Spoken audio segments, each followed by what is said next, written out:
Дякую. Пробачте, що буду спілкуватися англійською. Для метової аудиторії на сході будемо доносити до їх про нас. Це без проблем, все. Слово вам. Так, this lecture is about games of war. What does it mean? First of all, I would like to introduce myself. I'm Yaraslau Kot. I've been in the game industry more than 28 years. I'm head of business development at Playcus. Narrative designer mainly in my career. Wrote some books, articles, but have some degrees. But it's all to what we're going to talk about is almost irrelevant. Basically, all that matters that like Russia invaded again, like in full scale to 2022 Ukraine, and that what triggered this research. It was privately made. As a lot of people in Ukraine, I had my family's house destroyed, and unfortunately, Russia believes that they can outlast attention span of the West and to defeat Ukraine. So that's what we're here to battle. I will talk about those who are trying through game industry to tackle that, and I will talk also. One of the missions of my speech is to bring this information to as many people as possible, so we would continue talking about it and hopefully to draw some attention to the conflict, to the war back, because a lot of things have been done by Russia to somehow spread that attention. So games of war. Games of war, what is it? It's a segment of games. Actually, when I started researching, just looking at games and then looking at noticing the changes, I started researching. I noticed several categories of games which were provoked by war. Basically, games of war are games created by Ukrainians which have a purpose of reflecting the war and serve some other military or wartime purposes. There are also a separate category mods and DLCs in existing games.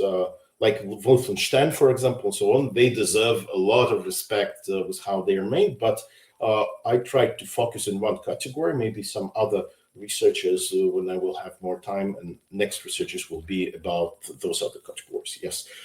Games of support are games made by people outside of the country to support Ukrainians, and there are a lot of them, and some of them really geniuses. Sometimes I had really hard time determining was game developed by Ukrainian or from someone from outside.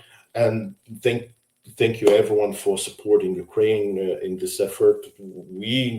God sees we need all the support we can get. And Ukrainian cultural renaissance games is a category of games about culture and history of Ukraine. So people would learn who they are, would learn more things about the history, about traditions. That is very interesting because this conflict, again, as in 2014, enforced our national identity. And patriotic literacy games, it's a games about our country, structure of our country, and also about some things which we did not know about our country. For example, who are the developers of famous inventions and what actually things were appropriated by Russia but weren't Russian, including the name Russia. It's actually very interesting and fascinating. So I focused in this research about games of war, and that is a lot of things I have found. So basically, they were made for interesting that there are many purposes.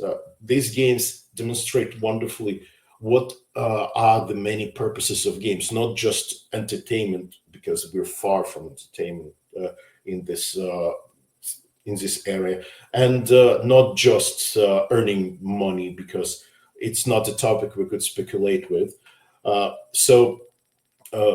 It's easier and plainly we can see some other purposes games can serve, and such as, for example, therapeutic, artistic expression. We all in game creators are artists, and we whatever we live through, we express our experiences like any artist through our art, and games are art form. Therapeutic is that a lot of things which we live through, sometimes it's very irritating to not being able to do something back, and games help to release this frustration into some action, virtual action, helping us to lead everyday life. Fundraising, a lot of games have aimed to fundraise, or when they sold or when they earn some money, it's sent to military effort. Sometimes they plainly stated. Informing about specifics, what happens during the war, what actually crimes were made by Russia, and so on. Just like a reaction to reality, reflection of reality. Resisting, tackling propaganda. Some games mock propaganda, which is wonderful. And it's a separate subgenre almost. And soon there will be a game jam about disinformation, global game jam. You will find a stand about it at Games Gathering. Please approach Izvalov and discuss with him your participation. It's an opportunity to make all the world see what's going on and show them the truth. Moral support. Our soldiers and our people need moral support. So sometimes talking about victories, small victories in games, it really motivates and helps to live through another day, another month. To grasp attention, that's what made to grasp attention of the West. Games which, just what we discussed before, are created to demonstrate to the West what we're living through, and to somehow attract their attention back to the conflict, so they would understand and support us. Educating about statistics, about what's going on, about what are the realities, because there's a lot of disinformation sent by Russia, and we need to educate people. And training, like for example, one of the latest games which were released, Ukrainian drone simulator, which we will discuss later. So now I will show you examples, because I found a lot of games, and I here made a list only of those which were created from 2022 until now. And if you find something else, please send it to me. I will add it to the list, and I will help them contact our developers and somehow support, help them to be seen, noticed, anything. So one of the examples of reflection of reality and also grasping the attention of the West is the game by Anna. Anna, we all know that bomb shelters were the big part of life, and still are the big part of life of Ukraine. And especially in first years, a lot has been tied to them. And that is a small indie game which demonstrates basically a life in Kharkiv bomb shelter. A developer went through this experience and reflected it on the indie game, which is quite interesting, as also it all captures the reality. It actually captures what happened, and it also, we can call it a cultural artifact. So thanks to that game, a lot of people noticed in the West what's going on, and still are playing it and demonstrating in schools. Dia is a good example of therapeutic game. Yes, Bayraktars were the big name in the beginning of the war, and truly this game made by the team from iLogos crew, they actually made this game within the first couple weeks, and it was added to Dia. Dia is it's like a state portal with all the personal profiles of citizens, and that's actually fascinating, because it means that the state recognized the importance of the game and its therapeutic purposes. Yeah, Bayraktars were the first drones to be used, and right now they're not that effective. But at the beginning of war, they were destroying a lot of military machinery of Russians, and they actually demonstrated the firepower of drones. And there are like like 7 games named Bayraktar just because it was such a popular name at the beginning of war. You can check it out, and people were actually stressed at the beginning because and helplessness of a lot of millions of people was such a big issue, because a lot of people didn't know what to do to help the effort that still were searching for, and releasing the stress through this game helped to a lot of citizens, and I'm sure a lot of you played it and remember it. And this is actually the city of Mary, which does not exist. In 2022, we also organized a game jam together with Global Game Jam.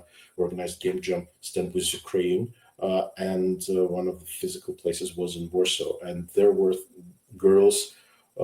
Most of the team are girls who went through Mariupol, and they were refugees from Mariupol, and they reflected their experiences in this small indie game, City of Mary, which does not exist. So it's also a narrative story, which is there to reflect their experiences and to demonstrate to the West what actually happened and what is going on in this war, what atrocities Russians have been doing. Everyone knows, like Ukraine War Stories, it's one of the most popular game of war by Starny Games. They don't need introduction. Actually, Starny Games is experienced studio which just gathered personal stories about different cities and from different regions of different people, and they actually added them like a collection of visual novels. I would really strongly advise you to try them out if you're in the West and you want to know some real stories from the war, first-hand, basically, accounts of some things. Please try it. Thank you to Starny Games for making it. That quite interesting game, Elon, like Musk versus Putin, it was at that time when Musk was still making sense, talking about Ukraine. And was supporting Ukraine strongly. At the beginning, he actually challenged Putin to a fist fight, and then Kadyrov challenged Elon Musk, saying that he will fight instead of Putin. So Elon said that he will then fight with one hand behind his back, and that actually was reflected in this game. That small story reflection of reality. Actually, Elon fights first Kadyrov and then Putin in the old-fashioned Street Fighter duel, and of course it's easy to win. So it was a browser game, which is very nice. That it captures this small moment, which unfortunately is not reflecting the truth at the moment. This game, actually, this studio created a whole series of games which had the sole purpose uh, of fundraising for military effort. And actually, these games reflect different subgenres of games of war. For example, Ghost of Ukraine. There are also a lot of games reflecting that phenomenon. Ghost of Ukraine, for those who doesn't know about it, it's actually a collective image of Ukrainian aces who were flying and shooting down the Russian military planes. So Ghost of War was a famous, very famous, especially at the beginning of war, an image. And there are several games created with the name Ghost of Kyiv, Ghost of Ukraine, and there are actually some Lego-ish type figures in Ukraine were developed with Ghost of Kyiv, which is very nice. Thank you, Poland, for supporting. Some games actually are there to show that Ukraine still has humanity. Basically, Russian hate tanks, which represent hate and everything bad, destroyed by hearts of Ukraine, the strong hearts of Ukraine. Quite interesting as well, mechanic. And it somehow unites violence and some metaphorical strength of heart and all love, if someone wants to And of course, the whole one of the biggest genres is tractors.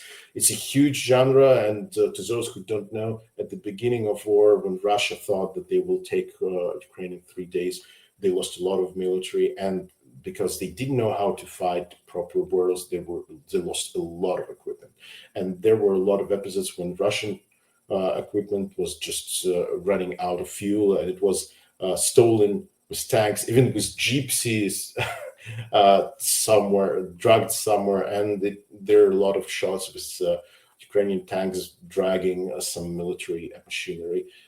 And also another factor which added to such mythologization of tanks is kind of the strength of Ukrainian farmers, which were actually farming even during the war. They needed to get their grain to keep economy going, to keep life going, not looking at the invasion, and that was also added to the image of strength of Ukrainian farmers and Ukrainian tractors. This is why there's a whole genre of games about Ukrainian tractors fighting Russians, and that's actually a wonderful, interesting moment, which becomes also folklore. And also another famous moment about Snake Island, and that actually was turned even into stamp. The famous moment when Russians ordered to custom officers to border control to go down, to give up, and they just sent to hell Russians to hell. And so that's actually a game which reflects what happened there, and it captures this mem, which also is very motivational and therapeutic. And of course, you see the symbols of Z and V at machinery is most famous symbol of Russian military technology. Chernobyevka also has a big subgenre which is not getting any more, and hopefully Russia will not reach Chernobyevka again. But in Chernobyevka, at the first year of war, a lot of times Russia were getting into the cattle, and was a lot of Russians died there, and that place was turned into fable. So there were a lot of games called Chernobyevka, and that is actually fascinating, because these games, they disregard IP, because they serve the same purpose, so they don't have such a big conflict. A lot of games might have the same names in this genre, like games of war. There could be several games named Chernobyevka, Ghost of Kyiv, and Bayraktar, for example. Again, that's an example how games tackle or mock Russian disinformation. For example, there was a case when Russia exclaimed that they found proof that actually interesting that he's holding absolutely other pictures from destroyed actually nursery home. But the article actually explains how Russians claim that Ukrainians were planning to prepare some biological weapons which they plans to distribute through special mutated birds. And it also became a genre, and also it became like a moment for mockery, because it's such a ridiculous lie that especially game developers could not avoid. And of course, there's Chernobyevka there, and game developers could not avoid making a whole separate game about birds, mutated birds which fight. And actually, the game contains a lot of mockery on a lot of symbols. You can see the Russian warships which are dying, and Russians who are stealing, and that is actually reflecting of reality. Russians, because their citizens live much poorer than average Ukrainians. They actually did not, big percentage of Russians still doesn't have in-house toilets. So they were actually stealing carpets. They were robbing houses of toilets, which is ridiculous. and that also reflected in a lot of games is one of the symbols. Zero Loss is also a game which tackles disinformation. First months of the invasion, Russia claimed that they have zero losses, and Marivo Collective, a talented game dev studio, which is award-winning game dev studio, they actually working on the game, still working about the driver of the truck, which brings plastic bags with deceased Russian soldiers to crematorium. And this game actually has been upgraded a lot from initial idea. Now they actually also found some real life footage from body camera of one of the soldiers, Russian soldiers, and they decided to make the game in the genre of visuals of that live footage. It's kind of interesting. I hope this game will be released as soon as possible, and I want to try the final version. It's really strong and powerful. It's one of those games which I was waiting for. Some games, they just tackle a whole lot of moments, like Bavovna included. It tackles a lot of people, so we could see who's the enemy, educative purposes, like Surovikin, for example, here, and there are some pictures of some other people, so we would know our enemies and their faces. And also, it has a lot of facts and a lot of articles, for example, to inform people about what's going on, and you can. And there are a lot of mini games which mock this or that aspect of the game, with a lot of memes included. As Bavovna, it is a notorious case of Russians using Google Translate to try to mimic as if they are Ukrainians trying to divide the nation, and they actually mistranslated and used Bavovna instead of explosion, and now it's a big meme, and it's already a folklore. It raised above being just a meme because it's still actual, unlike Cat at Arms. There's a big tradition already since 2014 to call Ukrainian military people kittens, and actually to my point of view, one of the best movies about Russian invasion of 2014 is Our Kittens, Наши Котики, which is available on YouTube. You can check it out. It actually was filmed with a person who was a participant of the defense against the invasion. It was part of the documentary. It's a ridiculous comedy, but the actor who plays the main part, he actually was part of what was going on.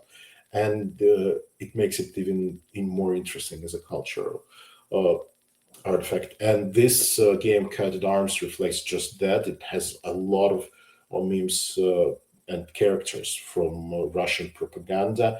And like Hulubovsky, who actually was the main author of this game, he's right now serving military, and we wish all the best to him and hope he will return. And as you can see, this game was created also to engage, to motivate, and to fundraise. All the best to Oleg, and I hope he will return with victory soon. And of course, you can see there also the biomutated birds. Okay, now this game is still in development. Glory to Heroes. It should reflect more realistic war. We really wait what to see, and you can see in law rocket launchers, which also were really javelins, and so in laws they were really popular at the beginning of war, and still doing big difference as we speak. Ukrainian soil is quite interesting. Metaphorical games about soul of Ukrainian defender who is breaking through the darkness and search for light. A quite interesting game metaphor, which is also an artistic expression of Ukrainian experience, Ukrainian suffering. Zelensky is there because at the beginning of war, he was a great inspiration to Ukrainians trying to support, and this why he's here as a symbol of guiding voice. At that time, it was very topical.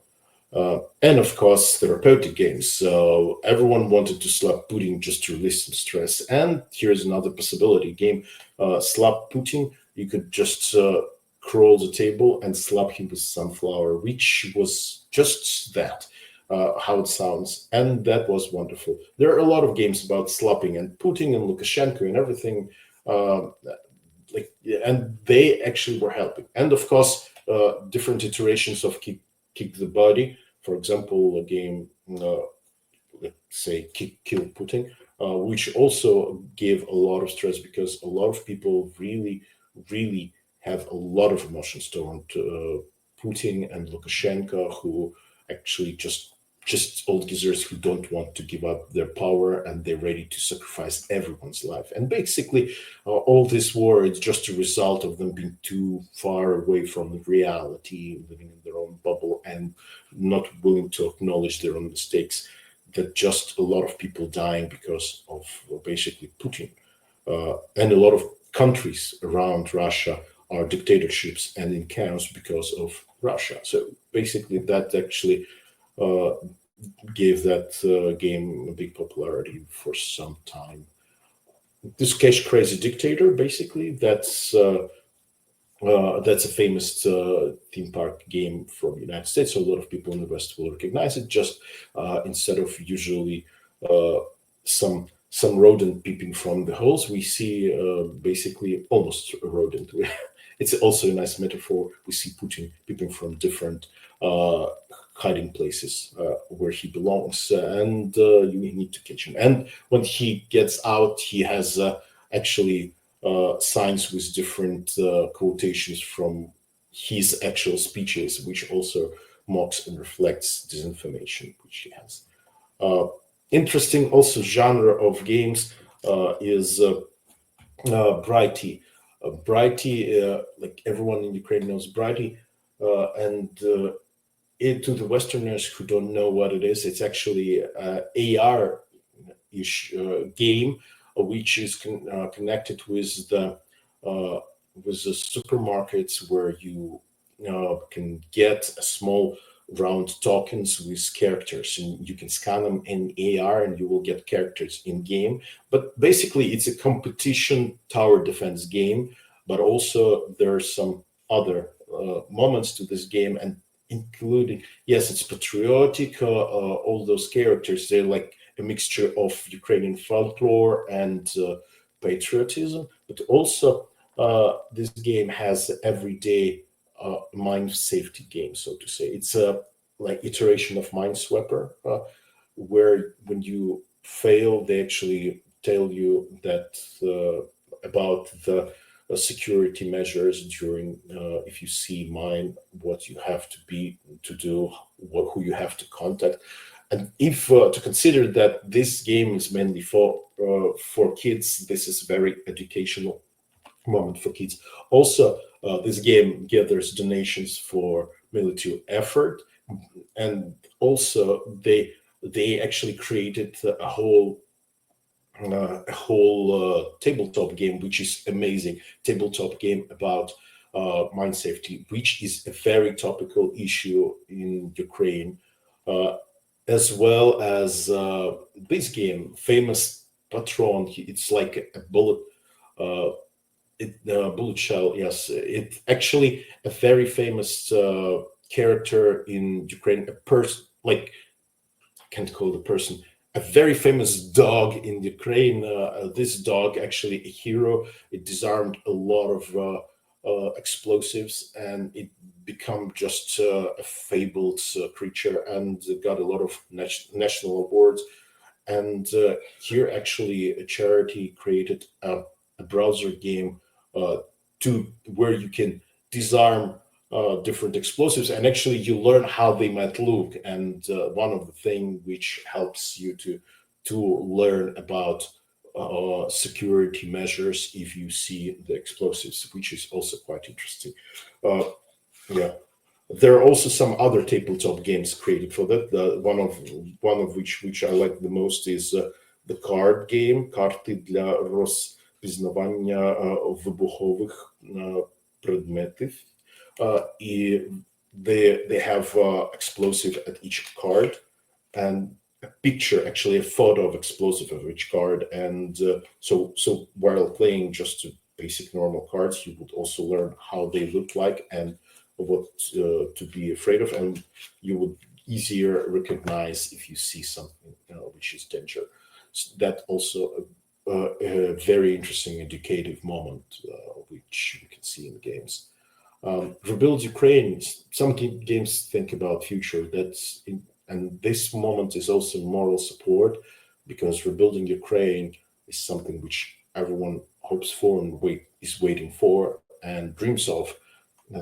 And playing this game, just even the notion of rebuilding Ukraine, gives a big moral support to a lot of people, which is very nice. This game is not developed by Ukrainian, but it's interesting phenomena that it's just exists. I think it developed by Dean, indie developer from United Kingdom. It's community garden just outside Kyiv. He made a game where you have this community garden, and Russian invasion goes on outside, and you can hear the sounds of battles. But here in the game, you just need to put a sunflower seed inside, and to water some other sunflowers, and you can do it once a day. And it's just fascinating that there are thousands and thousands of people participating in it. There are thousands and thousands of sunflowers. It's very meditative, strange game, and it's just fascinating that it exists.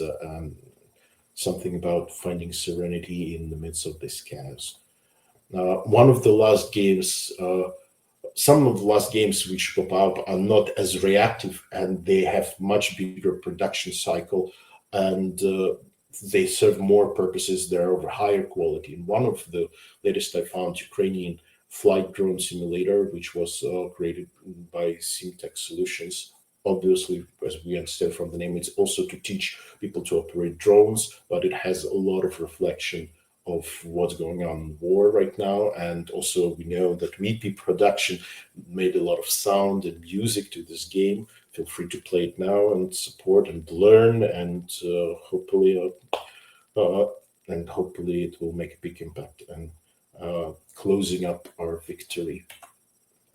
Another fascinating project which we all hope and expect for. A lot of talent have been working on this game, Hollow Home by Twee Games. No, I didn't write Twee Games, but did one of the more popular games demonstrated in a lot of countries now, and we hope that it will be completed and demonstrated. The game about life of ordinary people during wartime and that is actually fascinating, and there's a lot of depth to it. It hopefully we all expect it to be a narrative masterpiece which opens to the world what actually is living when Russia is bringing Russian world. This game is also quite interesting. I noticed it just the other month, month and a half ago. I noticed it in one of Ukrainian showcases called Broken Life as the main topic.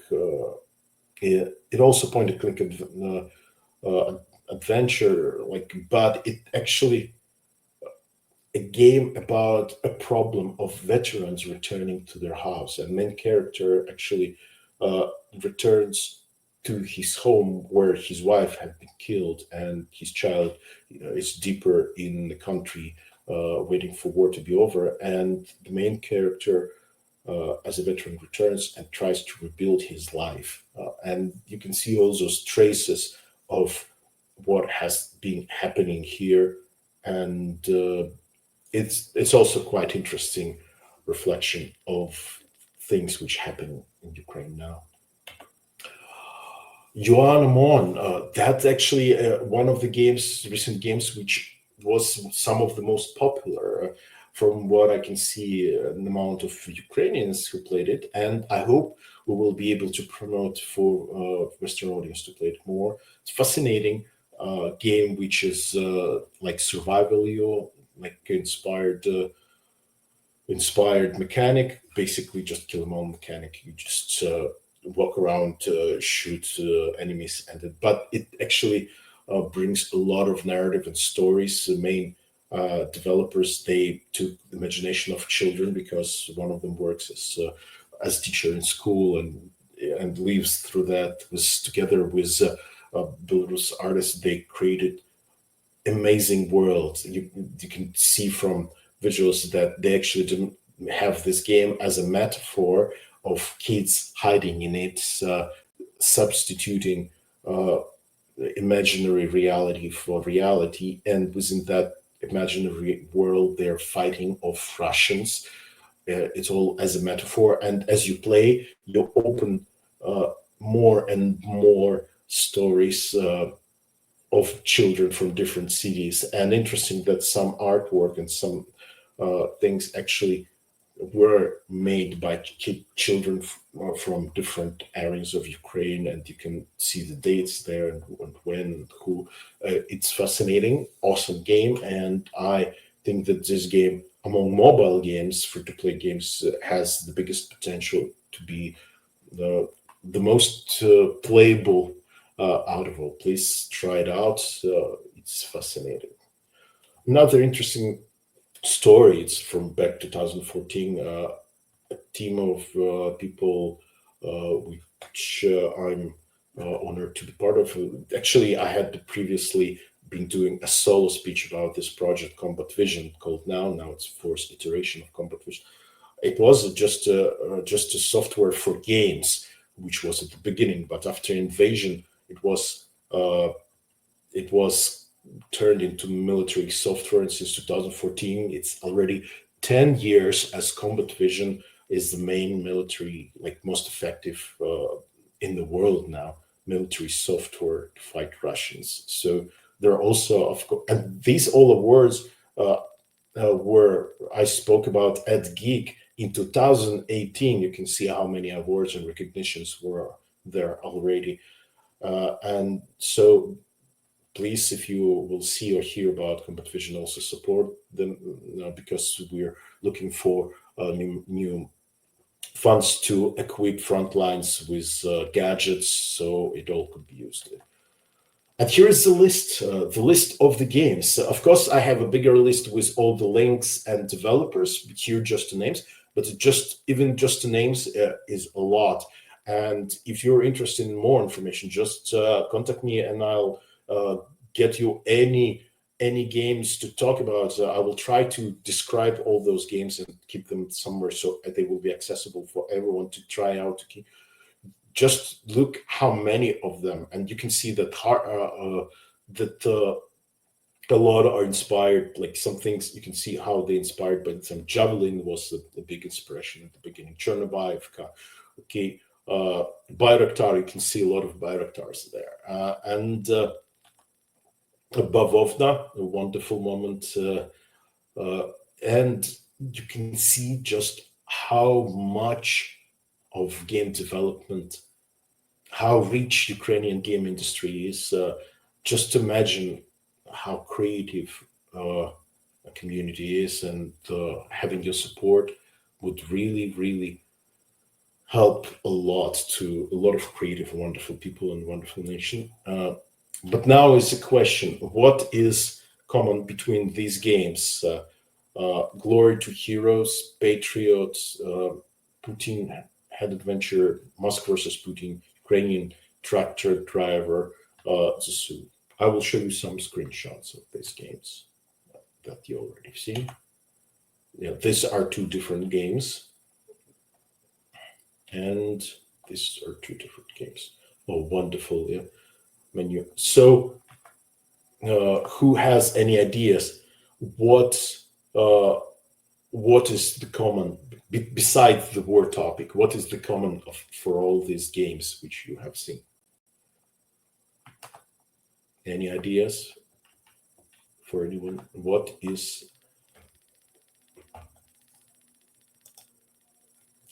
Okay, so basically, the main thing about them is that these games do not exist anymore, and there are many more. Actually, I have dozens and dozens of games which disappeared, and that also a thing which we would. It would be nice if we would be able to tackle for these games to be preserved and kept, because it's part of Ukrainian heritage of or our history, and think how much of the world this war is affecting the history of the world. There are different reasons why games disappear. Sometimes the developers don't have the resources to support them, and if in PC and so on in browser, games still can hang for a while before they disappear. In mobile, they cleaned out quickly. Sometimes games they change their names and they are edited to more adhere to modern audience. For example, Precaution has been killed, and then even the name and content of the game, Precaution Counter Cube 3D, was changed to Moscow Putin Counter Cube 3D, and it changed the game. So basically, it's almost a new game, and the old game we will not see. Changes political perception of characters. Elon Musk got Musk versus Putin game, but then he started saying some ridiculous things and exclamations. So the game was taken down. He already wasn't the one person which developer wanted to support, so the game was brought down. Quite interesting. Though still, it would be nice to retain it for the history. Sometimes developer just wants to make money, and he says that mechanic turned out well, and we all need to survive. So developer basically has to change narrative of the game to be less about the war, so people would play it and to be entertained, and he will be able to earn money with it. Sometimes developer sells the game, which also understandable, because we all need to survive, and the person who bought the game has to changes it because doesn't need the game about the war. Developer sometimes just unfortunately dies, and I hope it will not happen anymore. But there were some cases for some of the games. Some of the developers I know unfortunately departed, defending the country. Some developers were forced to bury the game by the industry. Unfortunately, game industry is still very Russia friendly, Russian industry friendly.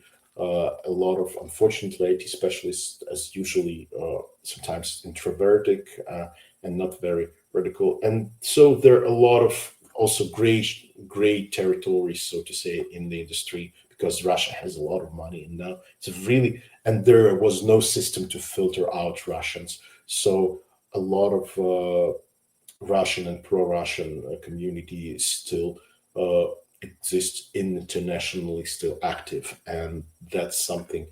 And they still aggressive towards someone who speaks out on political issues.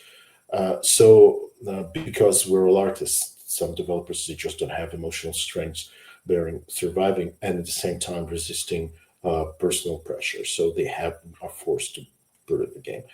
Sometimes games is blocked by strikes from organized groups. They just report the game, and of these big waves, game is buried and taken down, and the developer doesn't have time to bother to bring it up. Sometimes developers moving out of country and losing motivation to support it and go on with it. That's quite. So what do we need? We need to support game developers who do those games, who speak out. So please, if you see and you know someone who is developing a game about this invasion, about Russian war in Ukraine, please support them morally, physically, anyhow. Just give them a mail, maybe donate some money for their project. Give them all support you can get. Also, if you found the game, please try to preserve it, make it so it would survive if whatever happens with artists later on, because we all deserve for this to be kept, and it's already our duty when artists develop the game and gave it to us. It's also our duty to preserve it, because artist has his own path. Museums, well, perhaps in the Western country, you have a lot of different museums, and museums of games don't take much space. Perhaps some of you would like to create a museum of such games, or at least exposition, please contact us and we will help you to do that. We'll help you to contact developers. And please do research of these games. Research also helps to preserve games, and also helps for the voices to be seen and their ideas to go on into other ideas. Please do all that. As a part of it, for example, we founded a journal. Actually, it was last year after this lecture. It was inspired in Europe to create a European historical game studies journal, academic journals. So all academics who want, they can hook up with me, like just write me and I will, or just go to this link and you can actually submit article about games of war or any games you would like, or any Ukrainian games. It would be wonderful to bring and preserve Ukrainian heritage in academia as well. And also in 2025, we will have our second time in Gdańsk on 24th of February, Games of War conference dedicated to bringing attention to the games which represent Ukraine now and represent what happens in Ukraine now. Feel free to participate, watch it. It will be free online, and if you want, come to Gdańsk, and if you want your game to be seen there will be some showcase. Please contact us. It would be wonderful. Thank you very much. Any questions?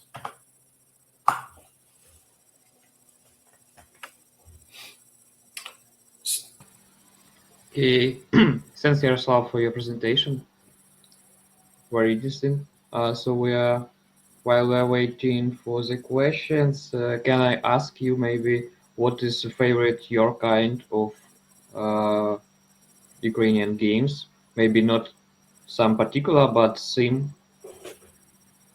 My famous Ukrainian game out of all this, which I mentioned, or overall, all Ukrainian games. War games, which you mentioned in your presentation, of course. I like at the moment. They are so different. Unfortunately, I didn't get to play all of them. For example, Broken Life, I still would like to play very much. I also want to play the complete Zero Losses, but I like playing time to time UNM1 because it's free to play. It's there. They're so different, and of course, to us, some experiences are too traumatic for us to live through again. Also, I'm glad, and some games developed by my friends, they have, by people I know, they have also some emotional value. So it's different to compare them. I would like also to play a final Hollow Home to see what's going on there. I want to try to play Glory 2 Heroes, the final iteration. Also, there were games created with support of Europeans, such as Death from Above. Some of the people who developed it were Ukrainians, but mainly it was a German studio. And they actually made localization in Ukrainian, Belarusian, and one of localizations is actually in the language of Crimean Tatars, which is also fascinating. At the moment, my favorite, like the one I play more often, is UNM1. It's just so easy, so nice, so casual, and I would advise you all. It has this wonderful, balanced vibe to it, and thanks to the fact that it's mobile, it's very accessible. Yeah. Thanks for your answer. So once more time, what benefits will get companies that will attend your? Can you show again your? Yes, our conference actually it's more academic with big presence. Of course, there will be speaking someone from CEO or president of European Game Developers Federation. It also, as a part of Game Jam, which is Global Game Jam, now will have a half a year project focused on disinformation, and our conference is part of a chain of events which will be there because in February they will have a second 2-week jam session as global trend. Basically, it's just a non-profit moment to bring attention of the world to the games and to Ukraine and to Ukrainian war. That's something as our mission. We all are doing all we can, and one of the missions is to bring this information to the West as much as possible, and that's what we're aiming to do to keep the world engaged with this information, to keep us in the flow, so there will be more and more news about it. And also games, of course, as being biggest media, I would like a lot of this game deserve to be known and noticed by players in the world, and being reflection of reality. Just I hope will make it even best. I was actually surprised last year.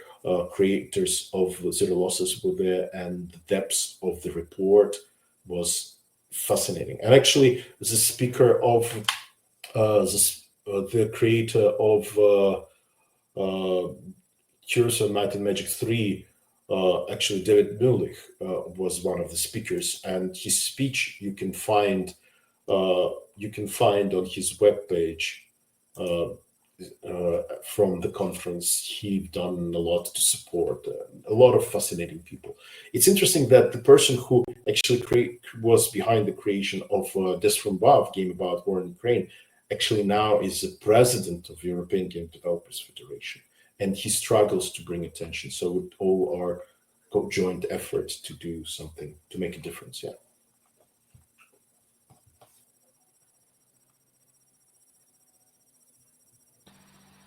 Okay, very nice. Thanks for your answer. One more question from Pine Platform. How do you think the Ukrainian games are perceived in Europe? Do they face political criticism before of Russian propaganda? I don't think they have faced political criticism. First of all, a lot of people don't know which games are actually Ukrainian because Russia done huge job of appropriating games such as World of Tanks, which is Belarus game, the Stalker Metro, also considered to be Russian, and in history of Russian games, if you look at it, they appropriate a lot of Ukrainian and Belarus games, and we need first to carry information which games are actually Ukrainian, and also the main criticism which they get, which games get usually from Russian and pro-Russian prepaid propaganda. So basically, nobody minds anything which comes from Ukraine, and their voices they expect it, and they're not criticized at all. Just maybe by some, even like Fox News and Trump, they were like creating like opposition to the government at certain point, but now when Trump in power, he's very pro-Ukrainian as well, and all media which was supporting him, which was sometimes speaking pro-Russia, just to raise questions, because that's how politics in the West works. There's always should be opposition, and sometimes they contradict the government just for the sake of contradiction. But even now, it's more or less unanimous to support Ukraine. We were afraid that they will not, but everyone now even more unanimous than before that Russia should be stopped. And hopefully they will use more radical measures to do that to help the effort.